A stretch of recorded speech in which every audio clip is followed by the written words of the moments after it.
शहरजाद ने कहा, प्राचीन काल में एक अत्यंत धनी व्यापारी बहुत सी वस्तुओं का कारोबार किया करता था। यद्यपि प्रत्येक स्थान पर उसकी कोठियां, गुमाश्ते और नौकर चाकर रहते थे, तथापि वह स्वयं भी व्यापार के लिए देश विदेश की यात्रा किया करता था। एक बार उसे किसी विशेष कार्य के लिए अन्य स्थान पर जाना पड़ा। वह अकेला घोड़े पर बैठकर चल दिया। गंतव्य स्थान पर खाने पीने को कुछ नहीं मिलता था, इसलिए उसने एक खुर्जी में कुलचे और खजूर भर लिए। काम पूरा होने पर वह वापस लौटा। चौथे दिन सवेरे अपने मार्ग से कुछ दूर सघन वृक्षों के समीप एक निर्मल तड़ाग देखकर उसकी विश्राम करने की इच्छा हुई। वह घोड़े से उतरा और तालाब के किनारे बैठकर कुलचे और खजूर खाने लगा। जब पेट भर गया तो उसने जगह साफ करने के लिए खजूरों की गुठलियां इधर उधर फेंक दी और आराम करने लगा। इतने में उसे एक महाभयंकर दैत्य अपनी ओर बड़ी सी तलवार खींचे आता दिखाई दिया। पास आकर दैत्य क्रोध से गरज कर बोला, इधर आ, तुझे मारूंगा। व्यापारी उसका भयानक रूप देखकर और गर्जन सुनकर कांपने लगा और बोला, स्वामी, मैंने क्या अपराध किया है कि आप मेरी हत्या कर रहे हैं? दैत्य ने कहा, तूने मेरे पुत्र की हत्या की है, मैं तेरी हत्या करूंगा। व्यापारी ने कहा, मैंने तो आपके पुत्र को देखा भी नहीं, मैंने उसे मारा किस तरह? दैत्य बोला, क्या तू अपना रास्ता छोड़कर इधर नहीं आया? क्या तूने अपनी झोली से निकालकर खजूर नहीं खाए और उनकी गुठलियां इधर उधर नहीं फेंकी? व्यापारी ने कहा, आपकी बातें ठीक है, मैंने ऐसा ही किया है। दैत्य ने कहा, जब तू गुठलियां फेंक रहा था तो इतनी जोर से फेंक रहा था कि एक गुठली मेरे बेटे की आंख में लगी और बेचारे का उसी समय प्राणांत हो गया। अब मैं तुझे मारूंगा। व्यापारी बोला, स्वामी, मैंने आपके पुत्र को जानबूझकर तो मारा नहीं है। फिर मुझसे जो भूल हो गई है उसके लिए मैं आपके पैरों पर गिरकर क्षमा मांगता हूँ। दैत्य ने कहा, मैं न दया करना जानता हूँ न क्षमा करना। और क्या खुद तुम्हारी शरीयत में नरवध के बदले नरवध की आज्ञा नहीं दी गई है? मैं तुझे मारे बगैर नहीं रहूंगा। ये कहकर दैत्य ने व्यापारी की बाह पकड़कर उसे पृथ्वी पर गिरा दिया और उसे मारने के लिए तलवार उठाई। व्यापारी अपने स्त्री पुत्रों की याद कर कर के विलाप करने लगा, साथ ही ईश्वर और पवित्र आत्माओं की सौगंध दिला दिला कर दैत्य से अपने प्राणों की भिक्षा मांगने लगा। दैत्य ने ये सोचकर हाथ रोक लिया कि जब ये थककर हाथ पांव पटकना बंद कर देगा तो इसे मारूंगा। लेकिन व्यापारी ने रोना पीटना बंद ही नहीं किया। अंत में दैत्य ने उससे कहा, तू बेकार ही अपने को और मुझे तंग कर रहा है। तो अगर आंसू की जगह आंखों से खून बहाए तो भी मैं तुझे मार डालूंगा। व्यापारी ने कहा, कितने दुख की बात है कि आपको किसी भांति मुझ पर दया नहीं आती। आप एक दीन निष्पाप मनुष्य को अन्यायपूर्वक मारे डाल रहे हैं और मेरे रोने गिड़गिड़ाने का आप पर कोई प्रभाव नहीं होता। मुझे तो अब भी विश्वास नहीं होता कि आप मुझे मार डालेंगे। दैत्य ने कहा, नहीं, निश्चय ही मैं तुम्हें मार डालूंगा। इतने में सवेरा हो गया। शहरजाद इतनी कहानी कहकर चुप हो गई। उसने सोचा, बादशाह के नमाज पढ़ने का समय हो गया है और उसके बाद वह दरबार को जाएगा। दुनियाजाद ने कहा, बहन, ये कितनी अच्छी कहानी थी। शहरजाद बोली, तुम्हें ये कहानी पसंद है? अभी तो कुछ नहीं, आगे तो और भी आश्चर्यप्रद है। तुम सुनोगी तो और भी खुश होगी। अगर बादशाह सलामत ने आज मुझे जीवित रहने दिया और फिर कहानी कहने की अनुमति दी तो कल रात मैं तुम्हें शेष कथा सुनाऊंगी, वरना भगवान के पास चली जाऊंगी। शहरयार को भी यह कहानी बेहद पसंद आई थी। उसने विचार किया कि जब तक कहानी पूरी न हो जाए शहरजाद को नहीं मरवाना चाहिए, इसलिए उसने उस दिन उसे प्राणदंड देने का इरादा छोड़ दिया। पलंग से उठकर वह नमाज पढ़ने गया और फिर दरबार में जा बैठा। शोक कातर मंत्री भी उपस्थित था। वह अपनी बेटी का भाग्य सोचकर सारी रात न सोया था। वह प्रतीक्षा में था कि शाही हुक्म हो तो मैं अपनी बेटी को ले जाकर जल्लाद के सुपुर्द करूं। किंतु उसे ये देखकर आश्चर्य हुआ कि बादशाह ने यह अत्याचारी आदेश नहीं दिया। शहरयार दिन भर राजकाज में व्यस्त रहा और रात को शहरजाद के साथ सो रहा। एक घड़ी रात रहे दुनियाजाद फिर जागी और उसने बड़ी बहन से कहा कि यदि तुम सोई नहीं तो वह कहानी आगे कहो। शहरयार भी जाग गया और बोला, ये ठीक कहती है, मैं भी व्यापारी और दैत्य की कहानी सुनना चाहता हूँ, तुम कहानी को आगे बढ़ाओ। शहरजाद ने फिर कहना शुरू किया। जब व्यापारी ने देखा कि दैत्य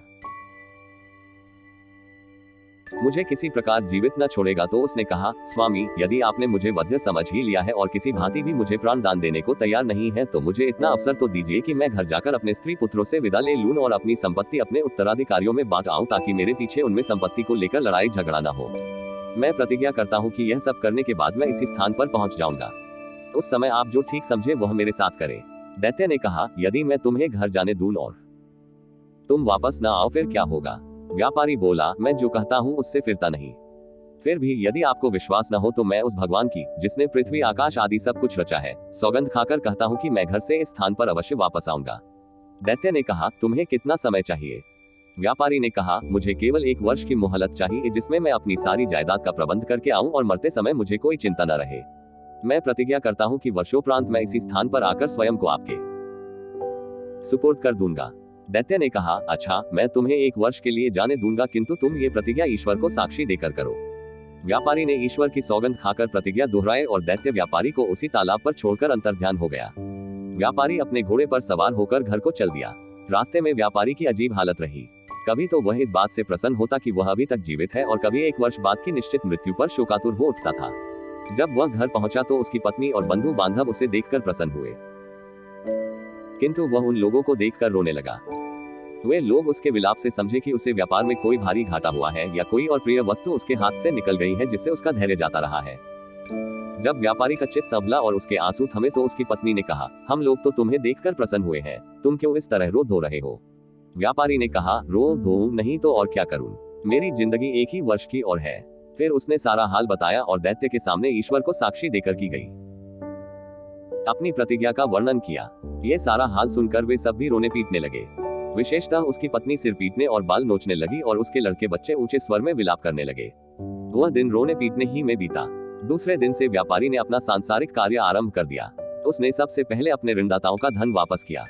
उसने अपने मित्रों को बहुमूल्य भेंटें दी, फकीरों साधुओं को जी भरकर दान किया, बहुत से दास दासियों को मुक्त किया।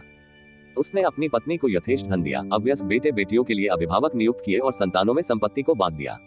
इन सारे प्रबंधों में 1 वर्ष बीत गया और वह अपनी प्रतिज्ञा निभाने के लिए दुखी मन से चल दिया। अपने कफन दफन के खर्च के लिए उसने कुछ रुपया अपने साथ रख लिया। उसके चलते समय सारे घर वाले उससे लिपट कर रोने लगे और कहने लगे कि हमें भी अपने साथ ले चलो ताकि हम भी तुम्हारे साथ प्राण दे दें। व्यापारी ने अपने चित्त को स्थिर किया और उन सब को धैर्य दिलाने के लिए कहने लगा, मैं भगवान की इच्छा के आगे सिर झुका रहा हूँ, तुम लोग भी धैर्य रखो।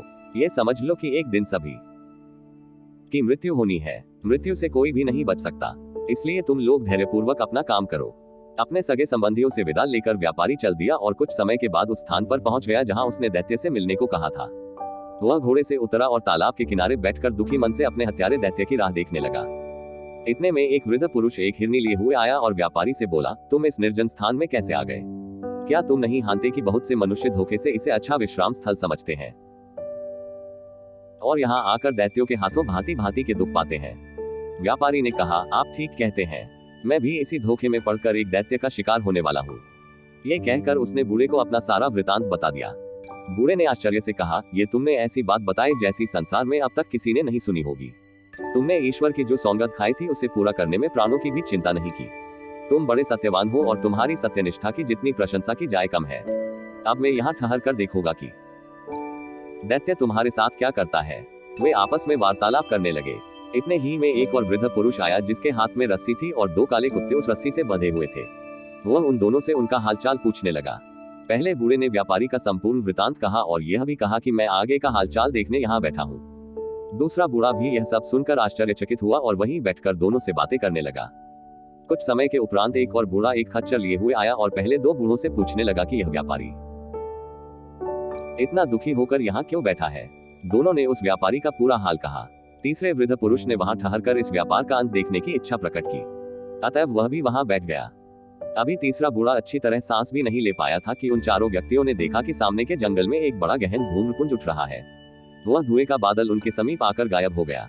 वे लोग आश्चर्य से आंखें मल ही रहे थे कि एक अत्यंत भयानक दैत्य उपस्थित हो गया। उसके हाथ में तलवार थी और उसने व्यापारी से कहा, उठकर इधर आ, मैं तुझे मारूंगा, तूने मेरे बेटे को मारा है।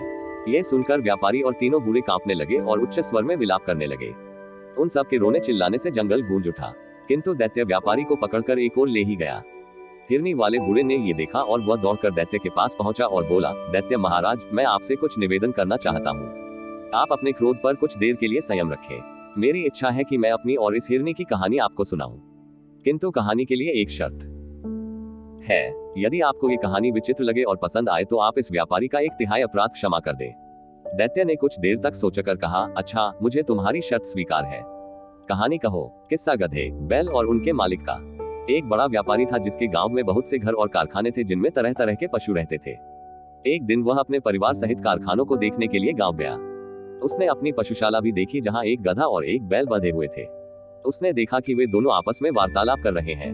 वह व्यापारी पशु पक्षियों की बोली समझता था। वह चुपचाप खड़ा होकर दोनों की बातें सुनने लगा। बैल ने गधे से कहा, तू बड़ा ही भाग्यशाली है, सदैव सुखपूर्वक रहता है। मालिक हमेशा तेरा ख्याल रखता है। तेरी रोज मलाई दलाई होती है, खाने को दोनों समय जो और पीने के लिए साफ पानी मिलता है। इतने आदर सत्कार के बाद भी तुझसे केवल ये काम लिया जाता है कि कभी काम पड़ने पर मालिक तेरी पीठ पर बैठकर कुछ दूर चला जाता है। तुझे दाने घास की कभी कमी नहीं होती, और तू जितना भाग्यवान है मैं उतना ही अभागा हूँ।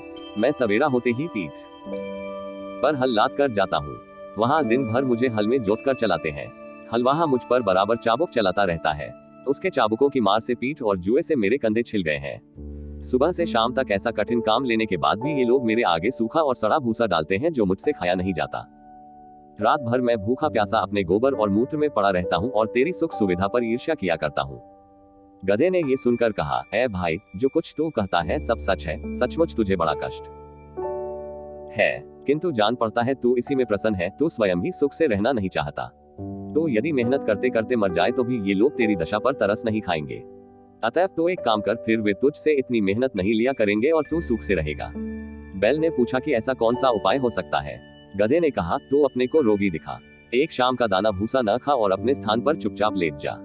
बैल को यह सुझाव बड़ा अच्छा लगा। उसने गधे की बात सुनकर कहा, मैं ऐसा ही करूंगा। तूने मुझे बड़ा अच्छा उपाय बताया है, भगवान तुझे प्रसन्न रखे। दूसरे दिन प्रातःकाल हलवाहा जब पशुशाला में ये सोचकर गया कि रोज की तरह बैल को खेत जोतने के लिए ले जाए तो उसने देखा कि रात की लगाई सानी जो कि त्यों रखी है और बैल धरती पर पड़ा हाँफ रहा है। उसकी आंखें बंद हैं और उसका पेट फूला हुआ है। हलवाहे ने समझा कि बैल बीमार हो गया है और यह सोचकर उसे हल में न जोता। उसने व्यापारी को बैल के बीमारी की सूचना दी। व्यापारी यह सुनकर जान गया कि बैल ने गधे की शिक्षा पर कार्य करके स्वयं को रोगी दिखाया है। अतएव उसने हलवाहे से कहा कि आज गधे को हल में जोत दो। इसलिए हलवाहे ने गधे को हल में जोतकर उससे सारे दिन काम लिया। गधे को खेत जोतने का अभ्यास नहीं था। वह बहुत थक गया और उसके हाथ पांव ठंडे होने लगे। शारीरिक श्रम के अतिरिक्त सारे दिन उस पर इतनी मार पड़ी थी कि संध्या को घर लौटते समय उसके पांव भी ठीक से नहीं पड़ रहे थे। इधर बैल दिन भर बड़े आराम से रहा। वह नांद की सारी सानी खा गया और गधे को दुआएं देता रहा। जब गधा गिरता पड़ता खेत से आया तो बैल ने कहा कि भाई, तुम्हारे उपदेश के कारण मुझे बड़ा सुख मिला। गधा थकान के कारण उत्तर न दे सका और आकर अपने स्थान पर गिर पड़ा। यह मन ही मन अपने को धिक्कारने लगा कि अभागे, तूने बैल को आराम पहुंचाने के लिए अपनी सुख सुविधा का विनाश कर दिया। मंत्री ने इतनी कथा कर कहा, बेटी, तू इस समय बड़ी सुख सुविधा में रहती है, तो क्यों चाहती है कि गधे के समान स्वयं को कष्ट में डाले। शहरजाद अपने पिता की बात सुनकर बोली, इस कहानी से मैं अपनी जिद नहीं छोड़ती। जब तक आप बादशाह से मेरा विवाह नहीं करेंगे मैं इसी तरह आपके पीछे पड़ी रहूंगी। मंत्री बोला, अगर तू जिद पर अड़ी रही तो मैं तुझे वैसा ही दंड दूंगा जो व्यापारी ने अपनी स्त्री को दिया था। शहरजाद ने पूछा, व्यापारी ने क्यों स्त्री को दंड दिया और गधे और बैल का क्या हुआ। मंत्री ने कहा, दूसरे दिन व्यापारी रात्रि भोजन के पश्चात अपनी पत्नी के साथ पशुशाला में जा बैठा और पशुओं की बातें सुनने लगा। गधे ने बैल से पूछा, सुबह हलवाहा तुम्हारे लिए दाना घास लाएगा तो तुम क्या करोगे। जैसा तुमने कहा है वैसा ही करूंगा, बैल ने कहा। गधे ने कहा, नहीं, ऐसा न करना वरना जान से जाओगे। शाम को लौटते समय मैंने सुना कि हमारा स्वामी अपने रसोइये से कह रहा था कि कल कसाई और चमार को बुला लाना और बैल जो बीमार हो गया है का मांस और खाल बेच डालना। मैंने जो सुना था वह मित्रता के नाते तुझे बता दिया। अब तेरी इसी में भलाई है कि सुबह जब तेरे आगे चारा डाला जाए तो तू उसे जल्दी से उठकर खा ले और स्वस्थ बन जा। फिर हमारा स्वामी तुझे स्वस्थ देखकर तुझे मारने का इरादा छोड़ देगा। ये बात सुनकर बैल भयभीत होकर बोला, भाई, ईश्वर तुझे सदा सुखी रखे। तेरे कारण मेरे प्राण बच गए। अब मैं वही करूंगा जैसा तूने कहा है। व्यापारी यह बात सुनकर ठहाका लगाकर हंस पड़ा। उसकी स्त्री को इस बात से बड़ा आश्चर्य हुआ। वह पूछने लगी, तुम अकारण ही क्यों हंस पड़े। व्यापारी ने कहा कि यह बात बताने की नहीं है, मैं सिर्फ ये कह सकता हूँ कि मैं बैल और गधे की बातें सुनकर हंसा हूँ। स्त्री ने कहा, मुझे भी वह विद्या सिखाओ जिससे पशुओं की बोली समझ लेते हैं। व्यापारी ने इससे इनकार कर दिया। स्त्री बोली, आखिर तुम मुझे ये क्यों नहीं सिखाते। व्यापारी बोला, अगर मैंने तुझे यह विद्या सिखाई तो मैं जीवित नहीं रहूंगा। स्त्री ने कहा, तुम मुझे धोखा दे रहे हो। क्या वह आदमी जिसने तुझे ये सिखाया था सिखाने के बाद मर गया। तुम कैसे मर जाओगे। तुम झूठ बोलते हो। कुछ भी हो, मैं तुमसे यह विद्या सीख कर ही रहूंगी। अगर तुम मुझे नहीं सिखाओगे तो मैं प्राण तज दूंगी। ये कहकर वह स्त्री घर में आ गई और अपनी कोठरी का दरवाजा बंद करके रात भर चिल्लाती और गाली गलौज करती रही। व्यापारी रात को तो सो गया, लेकिन दूसरे दिन भी वही हाल देखा तो स्त्री को समझाने लगा कि तू बेकार जिद करती है, यह विद्या तेरे सीखने योग्य नहीं है। स्त्री ने कहा कि जब तक तुम मुझे ये भेद नहीं बताओगे मैं खाना पीना छोड़े रहूंगी और इसी प्रकार चिल्लाती रहूंगी। व्यापारी ने कहा कि अगर मैं तेरी मूर्खता की बात मान लूं तो मैं अपनी जान से हाथ धो बैठूंगा। स्त्री ने कहा, मेरी बला से तुम जियो या मरो, लेकिन मैं तुमसे ये सीख कर ही रहूंगी कि पशुओं की बोली कैसे समझी जाती है।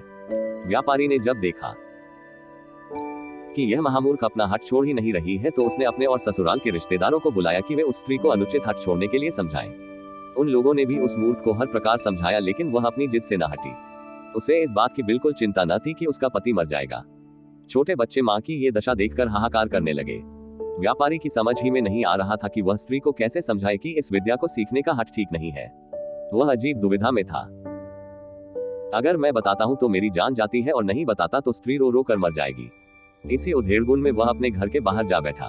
उसने देखा कि उसका कुत्ता उसके मुर्गे को मुर्गियों से भोग करते देखकर गुर्राने लगा। उसने मुर्गे से कहा, तुझे लज्जा नहीं आती कि आज के जैसे दुखदाई दिन भी तू ये काम कर रहा है? मुर्गे ने कहा, आज ऐसी क्या बात हो गई है कि मैं आनंद न करूं? कुत्ता बोला, आज हमारा स्वामी अति चिंताकुल है। उसकी स्त्री की मति मारी गई है और वह उससे ऐसे भेद को पूछ रही है जिसे बताने से वह तुरंत ही मर जाएगा। नहीं बताएगा तो स्त्री रो रो कर मर जाएगी। इसी से सारे लोग दुखी हैं और तेरे अतिरिक्त कोई ऐसा नहीं है जो स्त्री संभोग की भी बात भी सोचे। मुर्गा बोला, हमारा स्वामी मूर्ख है जो एक स्त्री का पति है और वह भी उसके अधीन नहीं है। मेरी तो 50 मुर्गियां हैं और सब मेरे अधीन है। अगर हमारा स्वामी एक काम करे तो उसका दुख अभी दूर हो जाएगा। कुत्ते ने पूछा कि स्वामी क्या करे कि उसकी मूर्ख स्त्री की समझ वापस आ जाए? मुर्गे ने कहा, हमारे स्वामी को चाहिए कि एक मजबूत डंडा लेकर उस कोठरी में जाए जहां उसकी स्त्री चीख चिल्ला रही है।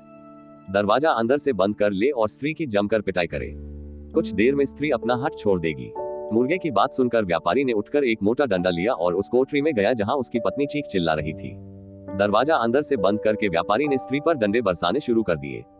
कुछ देर चीख पुकार बढ़ाने पर भी जब स्त्री ने देखा कि डंडे पड़ते ही जा रहे हैं तो वह घबरा उठी। वह पति के पैरों पर गिरकर कहने लगी कि अब हाथ रोक ले, अब मैं कभी ऐसी जिद नहीं करूंगी। इस पर व्यापारी ने हाथ रोक लिया। ये कहानी सुनाकर मंत्री ने शहरजाद से कहा कि अगर तुमने अपना हट न छोड़ा तो मैं तुम्हें ऐसा ही दंड दूंगा जैसा व्यापारी ने अपनी स्त्री को दिया था। शहरजाद ने कहा, आपकी बातें अपनी जगह ठीक है, किंतु मैं किसी भी प्रकार अपना मंतव्य बदलना नहीं चाहती।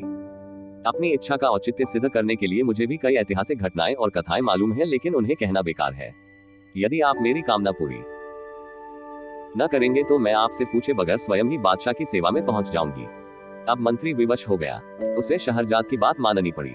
वह बादशाह के पास पहुंचा और अत्यंत शोक संतप्त स्वर में निवेदन करने लगा, मेरी पुत्री आपके साथ विवाह सूत्र में बंधना चाहती है। बादशाह को इस बात पर बड़ा आश्चर्य हुआ। उसने कहा, तुम सब कुछ जानते हो, फिर भी तुमने अपनी पुत्री के लिए ऐसा भयानक निर्णय क्यों लिया? मंत्री ने कहा, लड़की ने खुद ही मुझ पर इस बात के लिए जोर दिया है। उसकी खुशी इसी बात में है कि वह एक रात के लिए आपकी दुल्हन बने और सुबह मृत्यु के मुख में चली जाए। बादशाह का आश्चर्य इस बात से और बढ़ा। वह बोला, तुम इस धोखे में न रहना कि तुम्हारा ख्याल करके मैं अपनी प्रतिज्ञा छोड़ दूंगा। सवेरा होते ही मैं तुम्हारे ही हाथों तुम्हारी बेटी को सौंपूंगा कि उसका वध करवाओ। ये भी याद रखना कि यदि तुमने संतान प्रेम के कारण उसके वध में विलंब किया तो मैं उसके वध के साथ तेरे वध की भी आज्ञा दूंगा। मंत्री ने निवेदन किया, मैं आपका चरण सेवक हूँ। ये सही है कि वह मेरी बेटी है और उसकी मृत्यु से मुझे बहुत ही दुख होगा, लेकिन मैं आपकी आज्ञा का पालन करूंगा। बादशाह ने मंत्री की बात सुनकर कहा, ये बात है तो इस कार्य में विलंब क्यों किया जाए? तुम आज ही रात को अपनी बेटी को लाकर उसका विवाह मुझसे कर दो। मंत्री बादशाह से विदा लेकर अपने घर आया और शहरजाद को सारी बात बताई। शहरजाद ये सुनकर बहुत प्रसन्न हुई और अपने शोकाकुल पिता के प्रति कृतज्ञता प्रकट करके कहने लगी, आप मेरा विवाह करके कोई पश्चाताप न करें।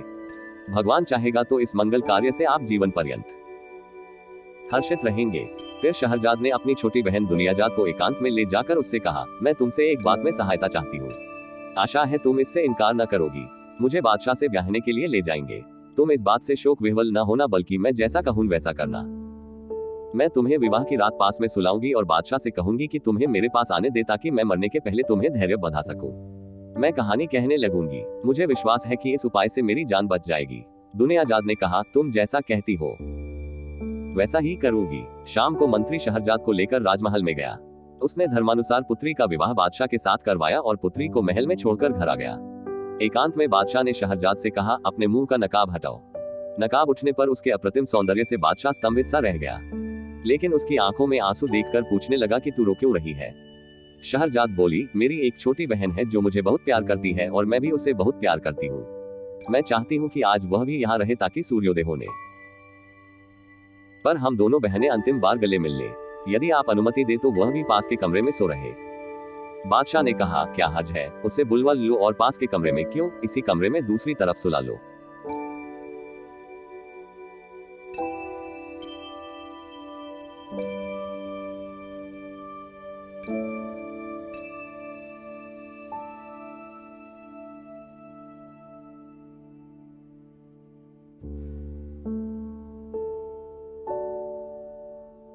चुनांचे दुनियाजात को भी महल में बुला लिया गया। शहरयार शहरजाद के साथ ऊंचे शाही पलंग पर सोया और दुनियाजात पास ही दूसरे छोटे पलंग पर लेट रही। जब एक घड़ी रात रह गई तो दुनियाजात ने शहरजाद को जगाया और बोली, बहन, मैं तो तुम्हारे जीवन की चिंता से रात भर न सो सकी। मेरा चित्त बड़ा व्याकुल है। तुम्हें बहुत नींद न आ रही हो और कोई अच्छी सी कहानी इस समय तुम्हें याद हो तो सुनाओ ताकि मेरा जी बहले।